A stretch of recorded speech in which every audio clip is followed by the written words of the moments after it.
after becoming a widow in 1960 at age of 35 years.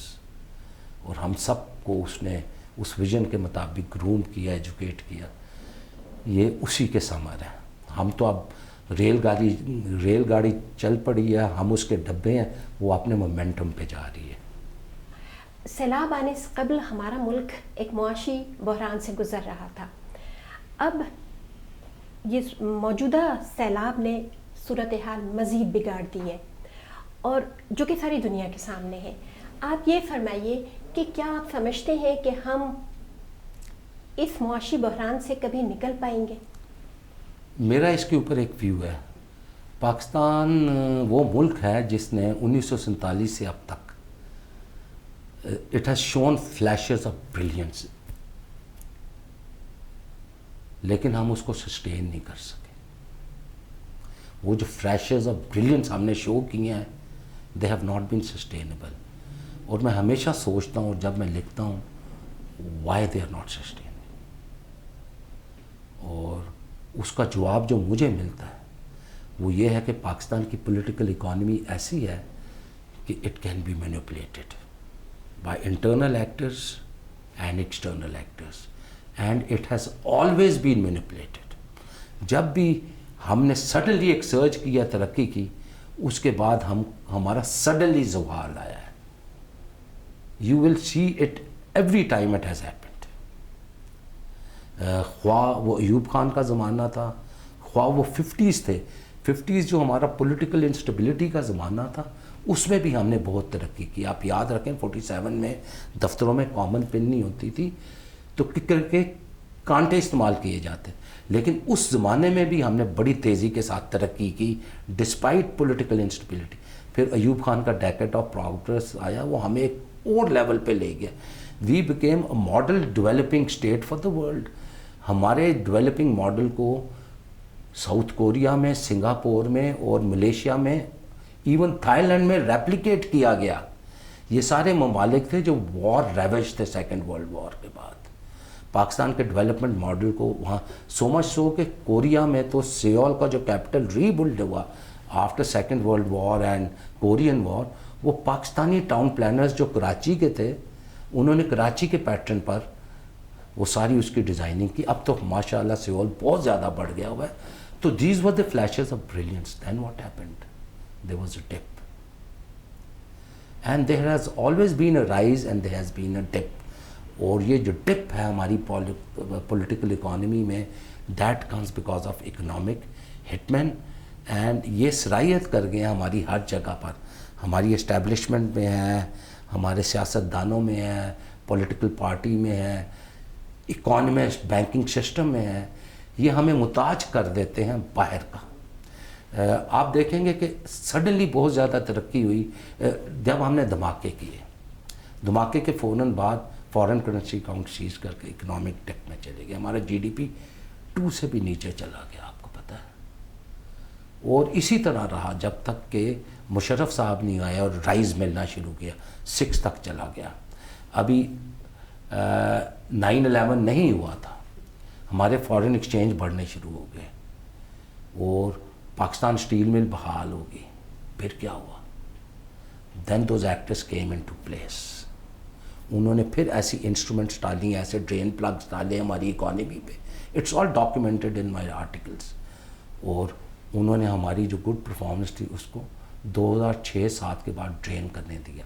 Pakistan steel مل بیٹھ گئی, ہمارا انرجی سیکٹر بیٹھ گیا. پی ایس او جو ہے بہت بڑا سفید ہاتھی بن گئی آرگنائزیشن کے بعد. انرجی کرائسس شروع ہو گئے, سرکولر ڈیٹ شروع ہو گئی.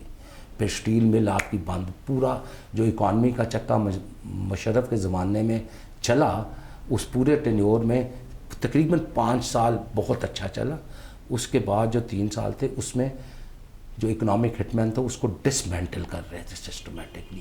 اور پھر زرداری صاحب کی حکومت میں بالکل وہ ڈسمینٹل ہو گیا. اس کے بعد پھر نواز شریف صاحب آئے, وہی سلسلہ چلتا رہا.